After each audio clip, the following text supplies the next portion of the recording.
back. Thank you very much for staying with us. It's still the mid-morning show this beautiful Wednesday morning, and our first guest is here seated. And don't forget, we're talking about domestic violence. Mr. John Okerinde is here from the Barnabas Mission. Thank you so much, sir, for coming. Thank you. It's a pleasure, sir. Yeah. Well, Barnabas Mission is a non-governmental charity organization. That's right. All right, and your focus is on? We focus on family well-being, Okay. parenting, and we tend to attend to people who have issues in their homes and relationship generally. So we attend to married people, single people. So what kind of issues? Well, all kinds of issues come to our counseling centers. People who, for the pre-marital issues, people who are engaged or in courtship or are dating, as you say, and who may be having issues. Maybe the lady felt the man is about to dump her, or the man felt the lady is no longer showing interest in that relationship. So they do come once in a while to say, how can we navigate these issues so we can come back to that kind of blissful relationship that we desire. And now let's come to domestic violence. How prevalent is domestic violence in the society today? Right. It is becoming a global issue. By day, it is growing into prominence because you hear of domestic violence to maybe female genders in the past. Recently, it's now coming to the male genders where you now have spouses, female, having issues, physical violence, towards their men. So it's becoming so rampant these days that we have a lot of cases coming to our centers, much more than we can imagine in the society. So it's really growing. In this part of the world, do we have statistics backing domestic violence? Well, I think what we have, the studies have shown that statistics that 1 in 3 female have experienced or are experiencing domestic violence, while 1 in 4 male is either experiencing or have experienced domestic violence. So to a very large extent, it's still skewed towards women. Yes. Tilted towards the women experiencing yes. more violence than the men. Okay. Well, it's not, it won't be wrong for us to talk about domestic violence. Yeah. Its concept, yeah. really, especially for those watching. Yep. Okay? Because when we get domestic violence, what comes to mind is physical abuse. Okay. What exactly is domestic violence? Well, domestic violence is wide, and it could be any behavior or incident that is controlling, intimidating, that probably is violent or abusive.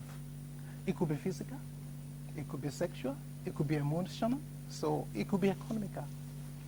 So we have different types of domestic violence. Essentially, once it is, you see an incident that is controlling, somebody just want to control the other person's life, or somebody who is threatening, better physical violence, or say, I'm going to withhold, financial support from you. So that can be termed as domestic violence. Of all these types of domestic violence, which one is the most prevalent? Physical, especially in our environment today, is because apparently is the one that people see. Okay. You see signs. I was going to say that. Yes, so that is it. And not too many people are aware of other types. Where people are aware of physical, people are aware of sexual, but in terms of emotional, is not seen physically until the person begins to manifest the effect of that, like depression, people having suicidal tendencies. Then they will say, oh, this person is already going through emotional violence or abuse. So what is common is the physical one. And that's why you hear these days of spouses attacking one another, even leading to unfortunate situations where people may die. What do you think can be attributed to this domestic violence? Quite a number of things can actually lead to it. The first of it could be that an individual, their expectation, say when they get together, because domestic violence is more or less related to intimate partners. That is people who are probably living together most of the time. So expectation of the other person is not met. That could be one. And it could be because somebody has a tendency to be aggressive or to be violent naturally. That is, people have hot tempers. So all these may actually lead to violence against the other person. It depends on the house now, the husband and wife. What about those around, the children in particular? Sure. Parents and children, Sure. can that Be categorized. qualify to be called domestic violence? For example, I beat my child and I inflict injuries on him. Is that domestic violence? It is indeed. So domestic violence can occur between adults, adult to adult, or adult to children. So, but largely what we hear of domestic violence is within spouses. But if you threatened your child to the extent that you seems to belittle or cause that person to have low self-esteem, or you cause a kind of injury, body injury to that person, it is indeed domestic violence. And you know, these days, people may say they don't know when they cross the boundary between trying to discipline a child to the point where they are going too far. We have had situations where parents try to correct and they go too far and inflict serious permanent injury on a child. That is domestic violence. Now, let's take a look at it from this angle. Before it gets to this stage, what are the pointers? It's a good thing you said earlier that you do offer counseling before marriage itself. That's right. But what are the pointers? Or don't you talk about this? Yeah, we do. We do a lot. And what we encourage at the Barnabas Mission is for people to ensure they have good foundation before they go into marriage. They can start during courtship, during dating, to talk to counselors, relationship counselors, marriage counselors, their spiritual leaders, their grandfather, their grandparents can also actually lead them in the right path. But we discover that foundation has been issues when people were expecting different things of each other. Things like what, sir? Okay, so for instance, we have had cases where a lady was expecting that once she moves in with this particular individual, all her financial responsibilities, including his own extended family, will be taken care of. But that was not the case in reality. And that began to bring some agitation, and then too much of pressure on the man began to bring some kind of violent behavior that probably was in that person. And a lot of things is, apart from expectation, is compatibility. Well, some people call it compatibility. We have seen cases where it is the issue of do not press the toothpaste, press it from the top or from that. As little as that. You shouldn't put your boxer there. I have warned you the other day that it should be in the locker, in the wardrobe. And I expect you to be able to cook better than this. All kind of things like that bring issues. And if they don't actually understand themselves from the beginning and they rush into a relationship and they rush into marriage, it leads to a lot of problems down the line. Some people have advocated for couples now getting married, that they shouldn't involve third parties in their relationship. Yeah. Well, when this kind of thing happens, shouldn't they involve third parties too? Well, I wouldn't advise that people should not involve third party, but I like to define the third party. The third party, definition of the third party is important because if you go to every friend, you are married as a lady, you are confiding in a lady that is not married. She has no experience of what you are talking about. She may have read about it, she has seen in movie, so she doesn't really understand what you are talking about. But third party that you may go to when you are having relationship issue or marriage issues could be qualified relationship or marriage counselors, could be your spiritual leaders, could be, like I said earlier on, an experience, people who have gone through it, could be grandparents. And these are very, very good source of advice, and where you can get quality advice that can help you to prevent issues in your relationship. And if you prevent a lot of issues in relationship, it can also help you reduce that chance of being violent towards one another. Now let's talk about the Barnabas Mission's event coming up on Friday. Okay. Why did you decide to choose domestic violence as a topic for discourse?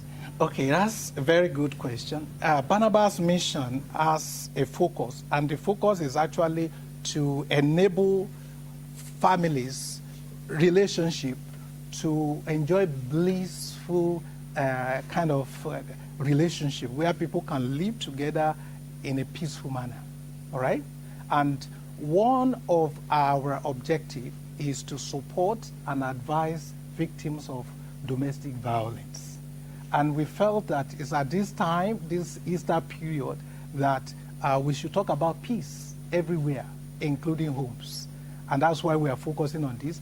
And also, in our counseling centers, we have experienced a number of people coming with issues that has to do with things that they can actually fix quickly if they come to us earlier. And this leads to relationship issues that leads to domestic violence.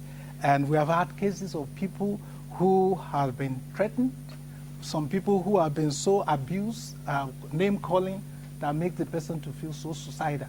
And the person was contemplating suicide. They have come to our counseling center. So we felt this is the time to actually talk about it in our environment. And you know, before it gets out, it might have gone far towards even some relationship or marriages that become unrepairable. And so that's why we felt it's time for us to talk about it. And we want to also encourage government, encourage spiritual leaders, be it churches, mosques, to please create this awareness. Okay. Talk to their followers about the need for us to speak out. Okay. You notice we said earlier on that most of the perpetrators used to be male. Now it's now becoming, females are becoming perpetrators. They're fed up. Well, you said it right. They're fighting back. Rightly so, possibly. So, but what is important is that people speak out. People talk about the issue. You find out that men are not likely to talk about this. How can you go out and say, my madam actually beat me yesterday? So it sounds strange, and it doesn't look like you are looking like a man. So, but these days we have had cases of spouses, that is wives, actually committing sort of violence towards their spouses that has even led to death and permanent physical harm. So it's time to really talk about it. That's why the Barnabas Mission is actually coming up with that program this Friday. Dates? The 19th of April, that is 2 days' time on Friday, 4 p.m. to 7 p.m. Admission is free, and but we encourage people to call our numbers and to be able to book a seat. We still have some seats available. What's the venue? So it's on the East Street, number 17 at the East Street, is this Women's Center. That's off Awolowo Road. So what's the number? People can call on. Right, I have the number. The number to call is 0811 377 7009. That is 0811 377 7009. We encourage people to please call to book their seat because for planning purposes we want to be sure people. But if you drop by, you can come in. If you have not booked, if there are seats, you are welcome. Again. It is free. 17 Adeyi Avenue, okay. Old Bodija. That's off Awolowo Road. I will be there to welcome everyone to the place. We have a number of speakers that has been lined up. From academics, we have a professor coming. We have clergy people coming. We have legal practitioners coming. We will be offering free advice also and support sideline the event. And people can also book during the program to see counseling in another day other than that day, of course. All right, as we wrap up this segment, would you advise separation or divorce? Wow, we are talking about domestic violence. Personally, as a Christian, Okay, I was expecting. right? So I won't do anything that God hates. God say I hate divorce. All right. So I leave it that way. Yeah. So, but then you talk about domestic violence and you talk about separation. When it's leading to something that can create physical harm, permanent, or that can cause Loss of life. death, loss of life, then it is then that we, in the Barnabas mission, because we are not a church, we then try to refer cases to authorities, people that should actually know about it, people that can do much more than we can do to support such people. So in terms of divorce or separation, people have to look at their cases and decide what is best for them. But as a Christian, I will not do what God hates. He said, I hate divorce. Right. My name is Bola Okerinde. Okay. Right, just because. All right, sir. Thank you very much. Yes. Thank you very much, Mr. Thank you. Okerinde, Thank for you. being on the program. It's Thank you quite very much. enlightening, and I hope, wish you all the best. Thank you very much. Thank you for having me. All right, now we'll take a break now to bring to you moral decadence, after which our guest will join us for the second interactive segment on the program. Stay with us, don't go anywhere.